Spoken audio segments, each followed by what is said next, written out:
안녕하십니까. 이병기 목사입니다. 지금부터 성주 산중교회 8월 첫 번째 주일 온라인 예배 말씀 부분만 편집해서 방송하도록 하겠습니다. 오늘 말씀 나눌 내용의 제목은 여성 선지자 드보라 이야기입니다. 본문 말씀은 고린도전서 1장 27절에서 29절로 하나님께서 세상의 미련한 것들을 택하사 지혜 있는 자들을 부끄럽게 하려 하시고 세상의 약한 것들을 택하사 강한 것들을 부끄럽게 하려 하시며 하나님께서 세상의 천한 것들과 멸시받는 것들과 없는 것들을 택하사 있는 것들을 폐하려 하시나니 이는 아무 육체도 하나님 앞에서 자랑하지 못하게 하려 하심이라. 말씀에 대한 해석은 조금 후에 하도록 하겠습니다. 오늘은 구약의 사사시대에 선지자이자 사사 중 한 명으로 활약했던 여성 드보라에 대해서 소개하려고 합니다. 이 이야기를 보다 쉽게 이해하기 위해서 선지자에 대해서 먼저 간단하게 소개합니다. 선지자는 하나님이 특별한 부르심을 받아 하나님의 말씀을 대신 전하는 사람을 말합니다. 눈물의 선지자로 알려진 예레미야가 선지자로 부름받는 장면 한번 보겠습니다. 예레미야 1장 4절에서 5절 여호와의 말씀이 내게 임하니라 이르시되 내가 너를 모태에 짓기 전에 너를 알았고 내가 배에서 나오기 전에 너를 성별하였고 너를 여러 나라의 선지자로 세웠노라 하시기로. 예레미야가 그 말을 듣고 아이고 하나님 저는 아이라서 말도 잘 못합니다. 이렇게 하면서 사양하니까 계속되는 하나님의 말씀입니다. 예레미야 1장 7절 여호와께서 내게 이르시되 너는 아이라 말하지 말고 내가 너를 누구에게 보내든지 너는 가며 내가 내게 무엇을 명령하든지 너는 말할지니라. 이렇게 선지자가 되어서 하나님 말씀을 세상 사람들에게 하나님 대신 전하게 됩니다. 성경에 등장하는 수십 명의 선지자가 있는데요. 대부분 남자입니다. 그 중에 여성 선지자는 모두 6명 정도가 있고요. 그 중 한 명 오늘 소개해드리는 드보라입니다. 참고로 가끔씩 하나님이 인정하지 않은 자칭 선지자도 나타납니다. 그래서 하나님께서는 우리에게 자칭 선지자에게 속지 말라고 이렇게 신명기 18장 22절 만일 선지자가 있어 여호와 이름으로 말한 일에 증언도 없고 성취함도 없으면 이는 여호와께서 말씀하신 것이 아니요 그 선지자가 제 마음대로 한 말이니 너는 그를 두려워하지 말지니라. 자, 증언도 없고 성취함도 없으면 영어로는 does not take place and come true. 즉 선지자의 말이 틀리거나 예언한 그 일이 실제로 일어나지 않았다면 거짓말하는 사람이다. 이렇게 말씀하고 있습니다. 제가 경험해본 선지자들이 하나님 말씀을 대언한 순서는 보통 이렇습니다. 세상 사람들은 아무도 알 수 없는 나만 아는 비밀을 먼저 제시합니다. 그것은 지금 자기가 하나님의 말씀을 대신 전하고 있다는 증표입니다. 그리고 실제로 대언하는 선지자 자신도 자기가 무슨 말을 하고 있는지 모릅니다. 그러고 나서 앞으로 일어날 일이라든지 또 말씀을 받는 내가 무엇을 해야 하는지를 선포하는 형식입니다. 조금 전에 선지자에 대해 간단하게 소개드렸고요. 지금부터는 성경의 이야기를 전하면서 사사에 대해서도 살펴보겠습니다. 모세의 인도로 출애굽한 이스라엘 백성들이 모세가 죽은 다음에 그 다음 지도자 여호수아의 인도하에 약속의 땅 가나안을 정복하고 그 땅을 12지파에게 분배하게 됩니다. 그런데 여호수아가 12지파에게 땅을 분배했을 때 주요 성읍들은 정복했지만 가나안에 살아가고 있던 족속들을 완전히 몰아낸 것은 아니었습니다. 원주민들을요. 하나님께서 완전히 가나안 원주민 족속들을 몰아내지 않으시고 이렇게 가나안 족속을 남겨두신 이유를 설명하는데요. 사사기 2장 20절에서 22절 이 백성이 내가 그들의 조상들에게 명령한 언약을 어기고 나의 목소리를 순종하지 아니하였은즉 나도 여호수아가 죽을 때에 남겨둔 이방 민족들을 다시는 그들 앞에서 하나도 쫓아내지 아니하리니 이는 이스라엘이 그들의 조상들이 지킨 것 같이 나 여호와의 도를 지켜 행하나 아니하나 그들을 시험하려 함이라 하시니라. 즉 하나님께서 이스라엘 백성들을 괴롭히게 될 가나안 족속을 그대로 남겨두신 목적은 이스라엘이 가나안 땅을 차지했을 때 하나님의 말씀을 따라서 사는지 아닌지 시험하시기 위함이라는 것입니다. 자, 우리는 이렇게 생각할 수도 있습니다. 예수 믿는 우리에게 우리를 괴롭히는 문제거리가 없어지지 않고 계속되고 있다는 것은 하나님께서 우리가 하나님의 말씀을 따라서 사는지 아닌지를 시험하기 위해 우리의 삶에 환경적인 요소로 배치해 둘 수도 있다는 것입니다. 이때로부터 1500년 후 신약시대의 사도 바울이 몸을 아끼지 않고 전도사역을 하는 중에도 만성적인 질병으로 고통받고 있었습니다. 고린도후서 12장 7절에서 9절 내가 여러 계시를 받은 것이 지극히 크므로 너무 자만하지 않게 하시려고 내 육체의 가시 곧 사탄의 사자를 주셨으니 이는 나를 쳐서 너무 자만하지 않게 하려 하심이라. 이것이 내게서 떠나가게 하기 위하여 내가 3번 주께 간구하였더니 나에게 이르시기를 내 은혜가 내게 족하도다. 이는 내 능력이 약한 데서 온전하여 짐이라 하신지라. 그러므로 도리어 크게 기뻐함으로 나의 여러 약한 것들에 대하여 자랑하리니 이는 그리스도의 능력이 내게 머물게 하려 함이라. 사도 바울은 전도여행을 하면서 수많은 병자를 고치고 죽은 사람도 살리는 등 성령의 능력으로 사역을 했습니다. 근데 정작 자기 자신은 질병이 고침받지 못하고 있다는 것이었습니다. 즉 질병을 가진 채로 하나님의 일을 계속하라는 하나님의 뜻이었다는 것이죠. 지금 우리들이 신앙생활에 있어서도 마찬가지일 것입니다. 나에게 상처만 주는 인간하고 계속해서 관계를 유지할 수밖에 없는 이유가 있다는 것이고요. 나만의 내 몸의 연약한 부분을 좀 고쳐달라고 그렇게 오랫동안 기도해도 고침받지 못하고 있다는 이유가 있다는 것입니다. 자, 신앙생활을 오래 하신 분들은 다 잘 알고 계시죠. 기도의 제목이 되는 근심 걱정거리가 우리에게 계속해서 남아있을 것이라는 겁니다. 그 근심 걱정이 기도의 제목이 있음으로 해서 우리가 계속해서 하나님을 찾게 된다는 뜻이죠. 아무튼 이스라엘은 하나님의 기대에 부응하지 못하고 하나님 마음을 아프게 합니다. 그래서 하나님이 심판을 받아 주변 국가들에게 노략당하고 착취당하게 되는데요. 그러면 백성들이 회개하면서 하나님의 도움을 간절히 기도하게 되고요. 그렇게 되면 하나님께서 사사를 보내셔서 고통당하는 이스라엘을 구하시게 됩니다. 우리는 사사기 전체에서 이와 같은 반복되는 주기를 확인할 수 있습니다. 이스라엘이 불순종하죠. 그러면 하나님의 심판이 있습니다. 그러면 또 백성이 주님께 부르짖어 도움을 구하고요. 그러면 하나님께서 사사, 즉 구원자를 통해서 하나님의 백성을 구원하시고 백성이 평화를 누리게 된다는 그 사이클입니다. 사사, 하나님이 이스라엘 백성들의 그 구원을 위해서 세워주신 저지, 사사. 이 사사는 이스라엘 백성들이 출애굽 후에 가나안 땅에 들어가서부터 왕이 세워지기 전까지 이스라엘 백성들을 지도했던 정치, 군사적 지도자를 말합니다. 사사들은 평상시에는 재판을 하고 백성들을 다스렸고요. 비상시에는 군사적인 지도자로 활동을 했습니다. 사사들의 직업과 신분은 다양했고요. 임무가 끝나면 대부분 제자리로 돌아갔는데요. 또한 사사는 이스라엘 전체를 다스리기보다는 지역적으로 다스렸고요. 세습되지 않았습니다. 성경 사사기에는 삼손을 비롯한 12명의 사사가 등장하는데요. 그 중에 한 명이 오늘 소개하는 여성입니다. 오늘은 그 중에 한 명, 이 여성 사사 드보라의 이야기를 하려고 하는데요. 사사기 4장 1절 이스라엘 자손이 또 여호와의 목전에 악을 행하매, 즉 사사기의 주기가 다시 한번 시작되고 있습니다.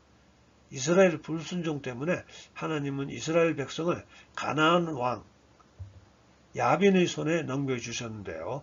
야빈 왕은 자신의 군대 장관 시스라를 통해서 이스라엘을 억압했습니다. 시스라에게는 900대의 철병거가 있었습니다. 지금 같으면은 900대의 전차부대입니다. 자, 이스라엘에 대한 억압은 이전 주기보다 훨씬 더 심했고요. 그 기간도 길어졌습니다. 그러자 다시 이스라엘 백성들은 하나님께 부르짖고 그분의 도움을 구하는데요. 그 당시 하나님이 세우신 사사는 이때 여성 드보라였습니다. 사사기 4장 4절에서 5절. 그때 랍비도스의 아내 여선지자 드보라가 이스라엘의 사사가 되었는데 그는 에브라임 산지 라마와 베델 사이 드보라의 종려나무 아래에 거주하였고 이스라엘 자손은 그에게 나아가 재판을 받더라. 자, 사사는 문자적으로도 재판관을 의미합니다. 이렇게 재판의 소명만을 감당하던 드보라가 어느 날 하나님의 명령을 듣게 되는데요. 그래서 그 명령을 받아 실제로 전투에 나가야 하는 바락이란 사람을 불러서 하나님의 명령을 전하게 됩니다. 사사기 4장 6절 7절. 그에게 이르되 이스라엘의 하나님 여호와께서 이같이 명령하지 아니하셨느냐. 너는 납달리 자손과 스불론 자손 10,000명을 거느리고 다볼산으로 가라. 내가 야빈의 군대장관 시스라와 그의 병거들과 그의 무리를 기송강으로 이끌어 내게 이르게 하고 그를 내 손에 넘겨주리라 하셨느니라. 즉 바락이 사령관이 되어서 이스라엘군 10,000명을 거느리고 다볼산으로 가면은 하나님이 가나안의 군대장관 시스라의 군대를 쳐부술 수 있도록 해 주신다는 명령입니다. 자, 그러자 바락은 여성사사 드보라에게 같이 가달라고 사정을 합니다. 그리고 드보라는 사사기 4장 9절. 내가 반드시 너와 함께 가리라. 그러나 내가 이번에 가는 길에서는 영광을 얻지 못하리니 이는 여호와께서 시스라를 여인의 손에 파실 것임이니라 하고 드보라가 일어나 바락과 함께 게데스로 가니라.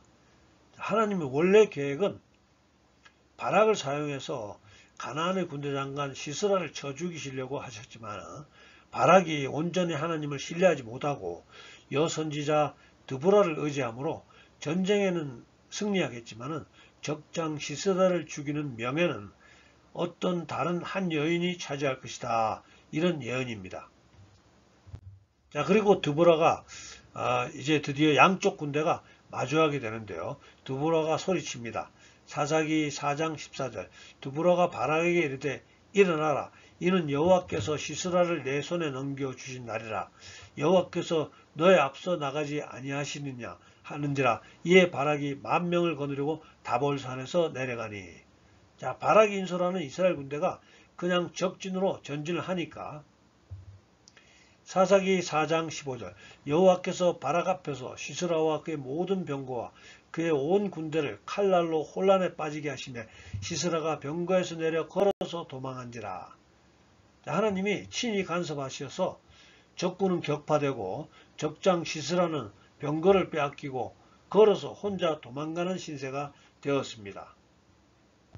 여기서 또 한 명의 인물이 등장하는데요. 복잡하니까 그냥 제가 헤벨의 아내 야엘이라고만 소개를 드리겠습니다. 즉 야엘이라는 여인입니다. 야엘 지방과 도망치는 적장 시스라 간에는 안면이 있었던 모양이고요. 그래서 도망가던 시스라가 그 야엘이라는 여인의 장막에 찾아가게 됩니다. 시스라와 야엘 부부간에는 안면이 있었기에 부인 야엘에게 자기를 좀 숨겨달라고 부탁합니다. 그래서 야엘은 시스라에게 먹을 것을 주고 숨겨주는데요. 전투에서 부상당하고 지친 시스라가 누워서 있다가 보니까 잠들게 됩니다. 사사기 4장 21절. 그가 깊이 잠드니 헤벨의 아내 야엘이 장막 말뚝을 가지고 손에 방망이를 들고 그에게를 가만히 가서 말뚝을 그의 관자놀이에 박으며 말뚝이 꿰뚫고 땅에 박히니 그가 기절하여 죽으니라. 자, 적장 시스라에게 최후의 일격을 가한 사람은 사사 드보라의 예언대로 이스라엘의 사령관 바락이 아니고 가정주부인 야엘이었습니다.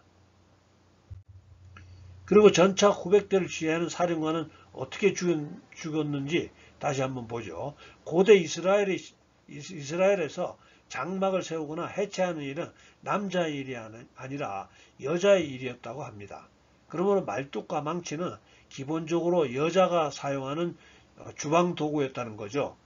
여성들의 전용 도구. 즉 가정주부가 여성 전용 도구로 전차 900대를 지휘하는 군사령관을 죽였다는 말입니다.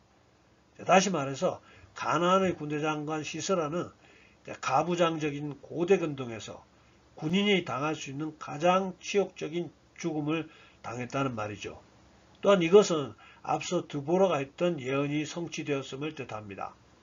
정작 시스라를 뒤쫓던 이스라엘의 사령관 바락은 여인 야엘의 장막에 들어갔을 때 적장 시스라는 머리에 말뚝이 박힌 채 이미 죽어 있었습니다. 드보라의 예언이 성취되었다는 이야기입니다. 오늘 말씀을 통해서 우리는 하나님이 어떻게 그분의 구원 사역을 이루는지 깨닫게 됩니다. 죄인을 구원하시는 하나님은 세상의 약한 것들을 택하사 강한 것들을 부끄럽게 하시는 분이십니다. 오늘 본문의 말씀으로 선정했죠. 하나님께서 세상의 미련한 것들을 택하사 지혜 있는 자들을 부끄럽게 하려 하시고 세상의 약한 것들을 택하사 강한 것들을 부끄럽게 하려 하시며 하나님께서 세상의 천한 것들과 멸시받는 것들과 없는 것들을 택하사 있는 것들을 폐하려 하시나니 이는 아무 육체도 하나님 앞에서 자랑하지 못하게 하려 하심이라.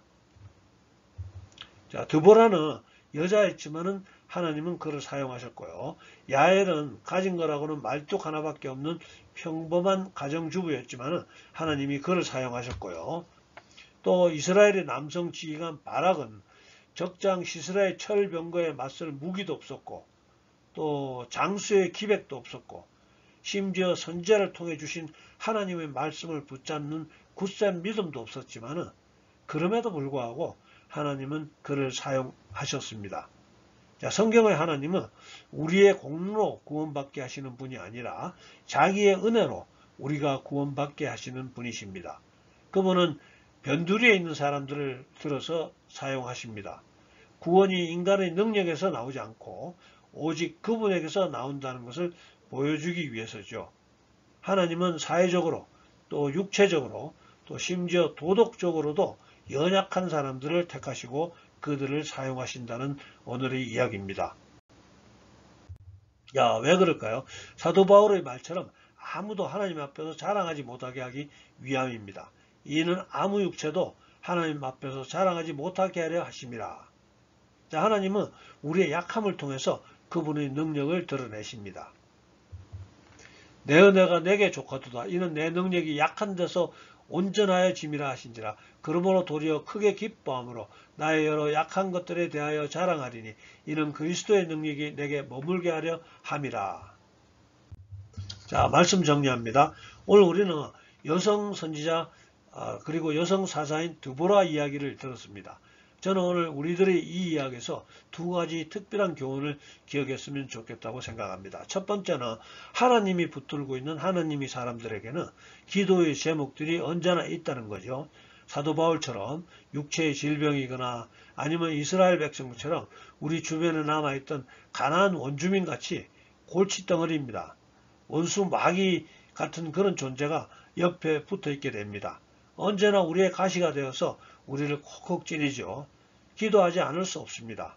자, 두 번째는 우리가 미련하고 약하고 멸시받기 때문에 세상에서 잘난 누구보다도 하나님의 도우심이 절실하다는 것에 하나님께 감사합시다. 또한 하나님도 똑똑하고 강하고 세상에서 존경받는 사람들을 쓰시기보다 우리같이 별 볼 일 없는 사람들을 쓰신다는 점에 감사하시기 바랍니다. 왜냐하면 우리가 부족한 사람이기 때문에 하나님이 쓰실 때 우리는 오직 하나님의 능력으로 내 능력이 아닌 하나님의 능력으로 하나님의 역사에 쓰임받을 수 있다는 것을 깨닫게 된다는 거지요. 할렐루야. 자, 사랑하는 성도 여러분, 우리를 콕콕 찔러대는 가시 때문에 너무 괴로워하지 마시고 하나님을 의지하시고 기도하시기 바랍니다. 성도 여러분, 우리가 미련하고 약하고 또 멸시 조롱받는다고 너무 괴로워하지 마시기 바랍니다.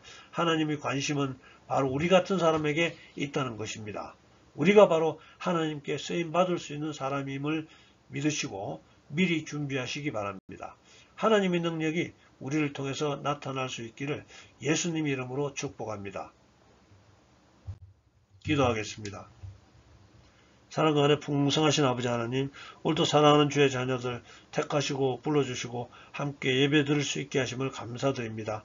오늘 우리는 성경의 여성인물 드보라의 이야기를 나눌 수 있게 감사합니다. 오늘 말씀을 통해서 잘 고쳐지지 않는 질병, 또 우리가 여러 가지 우리를 괴롭히는 문제들이 왜 속히 해결되지 않고 있는지 깨닫게 되어 감사합니다. 또 하나님께서는 우리처럼 미련하고 약하고 조롱받는 별 볼일 없는 사람들을 사랑하시고 또 하나님의 역사에 동참시켜 주심을 감사합니다. 아버지 하나님, 오늘도 기도합니다. 하나님만 믿고 의지하고 따르는 주의 백성들 기억하여 주시옵시고 성령으로 기름 부어 주셔서 우리의 삶에 하나님의 능력이 온전히 나타날 수 있게 해 주시옵소서. 하나님의 위대한 역사에 쓰임받는 우리들 되게 해 주시옵소서. 지금은 우리 구주 예수님의 은혜와 아버지 하나님의 극진하신 사랑과 성령님의 감동, 감화, 교통하심이 오늘 예배에 참석한 우리 모두에게 또 우리들의 가정과 일터와 성민은 교회 위에 지금부터 영원토록 함께해 주시옵기를 간절히 축원하옵나이다. 아멘. 예, 감사합니다. 할렐루야. 다음 주에 뵙겠습니다.